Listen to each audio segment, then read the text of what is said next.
That was really a fantastic presentation about how to use SurveyMonkey and surveys in general to learn more about your customers, tactical, really useful information. What we'd like to do in the backstage is maybe talk a little bit about kind of the culture of things, Sure. the leadership lessons. And I always like to make things as personal as possible for the audience. But in this case, I'm actually going to try and make this personal for myself, if that's okay. Sure, yeah. So you've had a variety of leadership roles in a number of organizations. I'm head of marketing here at CreativeLive, and so this is my first real executive experience. I'm sort of making the step up from running some teams at Google. And what are some of the kind of mistakes that maybe you've made or that you've seen people make as they're sort of making the leap to that next stage in their career? This is, Yeah.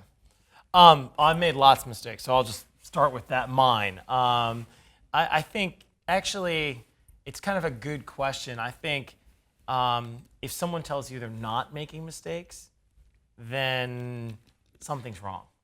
I really firmly believe that everybody should be allowed to make mistakes. Now, you don't want people making the same mistake over and over again. That's Right. bad. But you want to create a place where people feel comfortable that they can take risks, that they can fail, that they can learn from those, and that's how people really improve themselves. So I've made tons of mistakes. I think, I think the classic mistake as a manager, particularly as you're kind of learning this, you're really excited to hire people. It's very easy when you're hiring people to get what I call false positives. You meet them in an interview. It's like a great date or a great connection with somebody. You're like, I love this person. They're He's gonna be awesome. Yeah. I can't wait. And then you hire them, and everyone's like, this person, they can't seem to get with the program. And you think, what happened between that great interview and the actual performance, which just wasn't there? And I think when you go back and look at a lot of those things, we get fooled by people who are like us. If you find someone like yourself, you want to hire your people like you. It's normal human behavior. And so you kind of have to go out of your way to avoid that problem. And so the biggest thing for me is I can figure out pretty quickly in an interview if I don't want to hire someone. That's actually what, for me, the interview is for. Right. The interview is not to figure out if I like them. That's not useful information. Sure. But clearly, hiring people is really important. It's probably one of the most important things you do. We've grown from 14 to about 230 people in the last 4 years, and so we're hired a lot of people. And you're going to get some of it wrong, there's no question, but you want to minimize it. It's very painful for the organization, for that individual, for everybody. So getting the hiring right. What I found is you just need to do other work on that person. So for our engineers, we give them tests. I think you or Google, that's part of the process. That's subjective. It's not about, do I like the person or not? It's like, can they actually do the work? So tests are good. Some jobs, marketing being one of them, can't really test. Sure. So I look at people's motivation.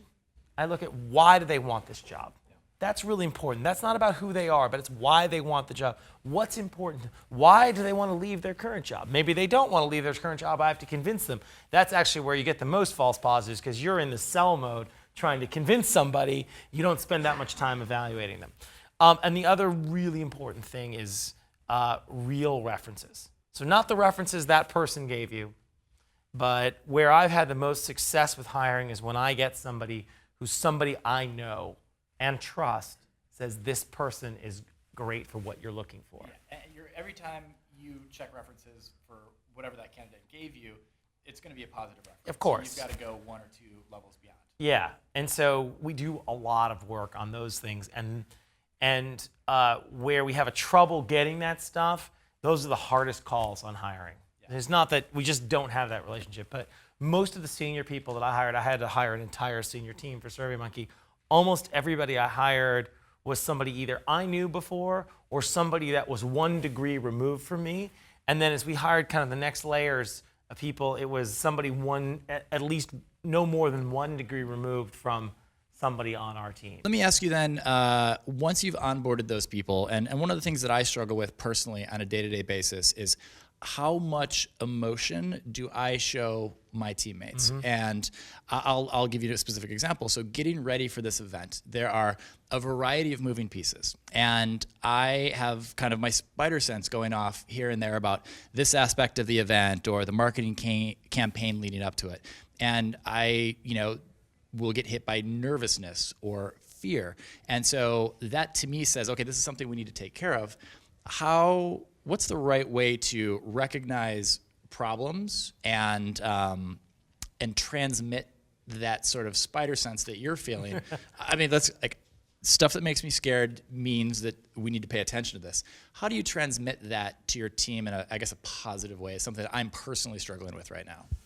Yeah, no, I think it's a great point because you want people to pay attention to those things. You want things to go well. You want there to be a good experience and have everything go well, but you also don't want to stress everybody out and drive everyone crazy. So it's kind of and you've got to be honest about there's a problem here. Yeah, I'm all about transparency.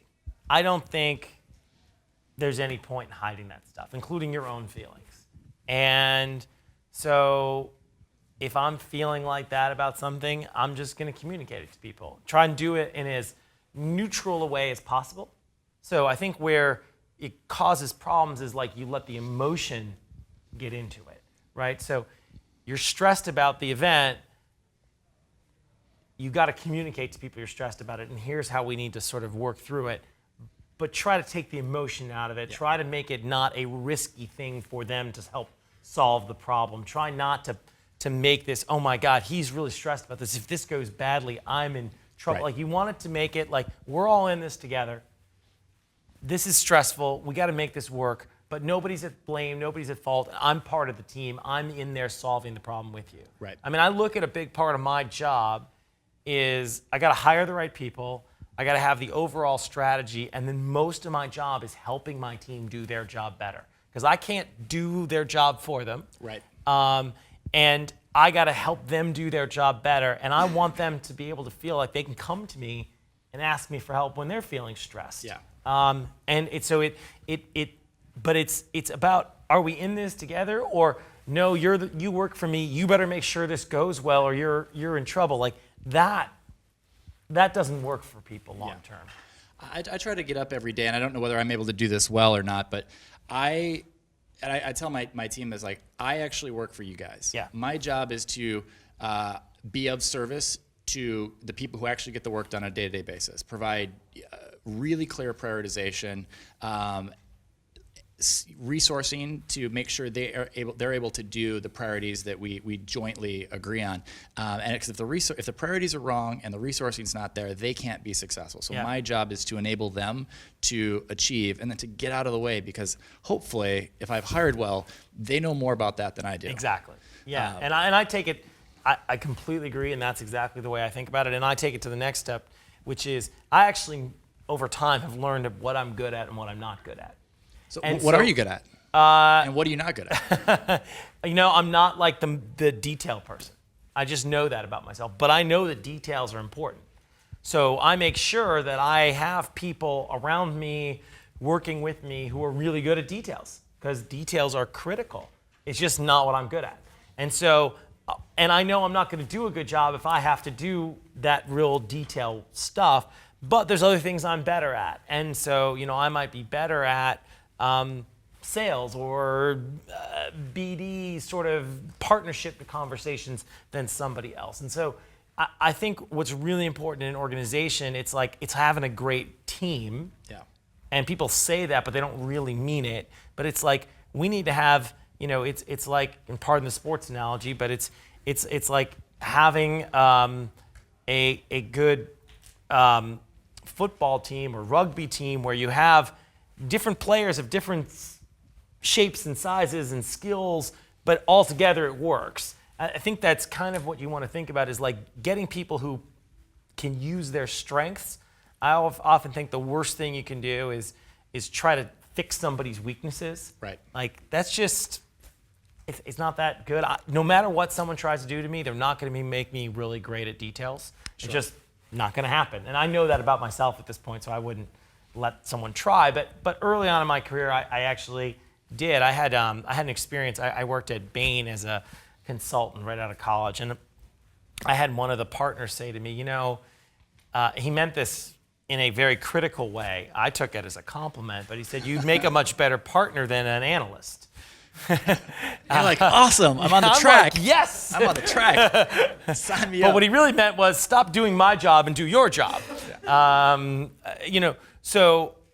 But I think that's really critical, is to get people doing their strengths and then making sure you have the right group of skills with those strengths on the team. Yeah. And sometimes you might have too much duplication that everybody wants to, and this is the, again, sorry, it's a sports analogy, but the soccer analogy, everyone wants to score the goal. Right? And so that doesn't work either. If everybody's strengths are the same, even if they're all really good at what they do, if everybody's trying to sell the deal or everyone's trying to design the product and no one's doing the other pieces, you've got a problem there too. Yeah, you need a goalie and some people to play defense, and you got to pass the ball, and then someone gets to sign the ink, and that's how it works. Yeah.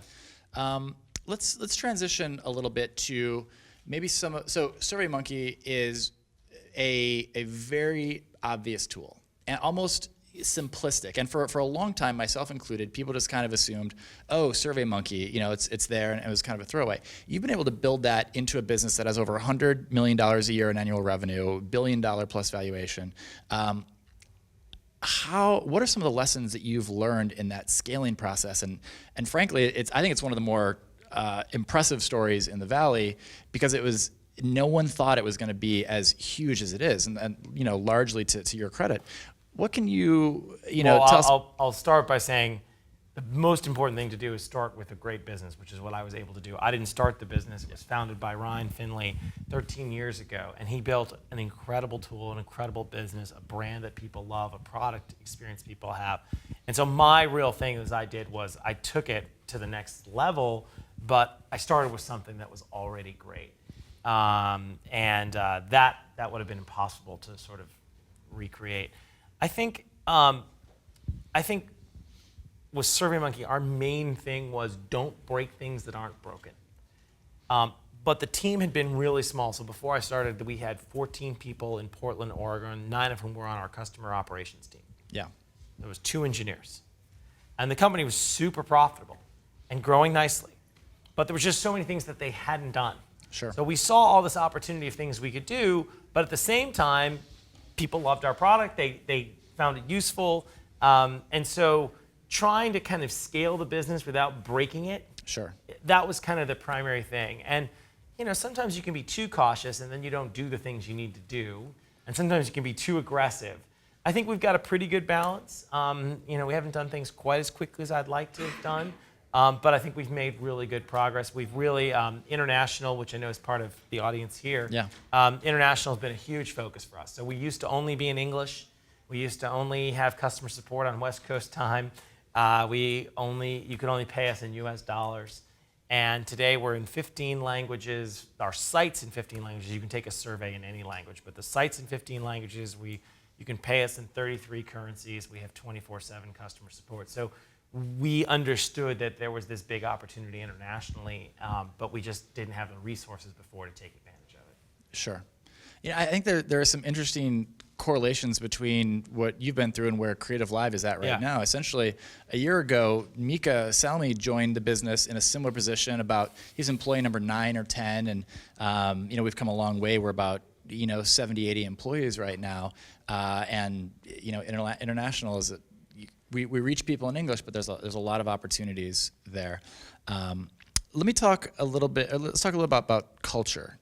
And SurveyMonkey is noted for having like a great culture. And how did you go from 14 to 200 plus employees while making it an awesome place to continue working at? Yeah, I think obviously having the right people in the first place helps, but I think when you're at 14, you know everybody. Yeah. And everybody knows each other, and like culture at that point is more of, it's like, we go and have beers together after work, but it's not you don't need to communicate about culture. It just is. But when you get to 200 or even 100 people, all of a sudden, you got to think about it a little bit more. I think we thought about it, starting with the hiring, was we wanted people who understood how to scale things. That was critical for what we're doing, but also really wanted to be in an entrepreneurial startup, small team environment. Right. And they wanted the kind of mixture of the two, because that's what I wanted. And so then I felt that that was what we needed, which was to keep kind of being nimble, moving quickly, making decisions, breaking things and fixing them, but moving on and moving quickly, but yet being able to do it at scale. And so you start with that as the framework, and then you say, okay, what are the things we need to do to have that kind of environment and culture? Right. Well, let's not have too many meetings, okay? Because meetings slow people down. Right. Let's make decisions quickly. We're not going to agonize over it. You know, we almost never, if we need to like make a decision in something and we can't make it over email and we have a meeting, say, let's come back to this tomorrow. That is ridiculous. We've just wasted everybody's time. Like, sure. Make a decision. It's not perfect, you know, but make a decision, move on, let's go. So I think, you know, we have a culture where it's not about FaceTime, right? Get your job done, do a great job. We don't care, you know. We have a vacation policy, which is take as much vacation as you want as you can get away with and get your job done. And you know, if you take 6 months off, you're probably gonna have a hard time getting your job done. Right. But if you could, wow, you're super productive. More power to you. You know, and all these things kind of resonate through. It's like, we trust you. You know, this is a culture. You know, I've said this before. I leave the office at 5:30, go home, have dinner with my family. I get back online after my kids go to bed, and so I don't, you know, work 9 to 5:30. That's not my work day. My work day is kind of broken up by this period. But I think it's important people to have a life. You know, my first company was a startup. I wasn't married. I worked every single day the first 2 years, never took a day off. And we didn't really have a whole lot of choice at that point, but that's not sustainable. It's Right. not sustainable for individuals. It's not sustainable for the company. And so I think having a place where people feel like their time is respected, they're able to sort of have this ability to control how they use their time to get their job done. Doesn't mean we don't hold people accountable. Doesn't mean people don't work hard, but and doesn't they're mean able you don't have really high expectations. Absolutely. It's just that they have a little more control and ability to make life work for them. Yeah. Or make work. And some people work for them. Yeah, and some people have trouble with this. Some people need a much more structured environment. Yeah. They need to be said, be here at this time, don't leave before this time, you know, only take this breaks at this time. I mean, you know. Tuck in your shirt, wear a suit. Yeah, I mean, and so sometimes for some people this isn't a good fit. But I think the kind of people we want to attract, like the sort of the accountability and responsibility goes with that freedom. And it seems like the Valley in general is becoming, it's less about how many hours did you work this week, how much code did you push, and it's becoming more balanced as the Valley has grown up over the past 20 years, which is kind of a nice thing, I think. Yeah, I think it's good. I think we've been able to attract a lot of people who wanted to have a great experience, a great job, but also wanted to have a life. I think that's more important than, like, did we give you massages at work, or did you get to eat breakfast there because we want to keep you there all day? Right. You know, so, and by the way, we have food, people, but I'm just saying, but the life part's a lot more important than all the perks. Right. From my perspective, for the kind of people we want.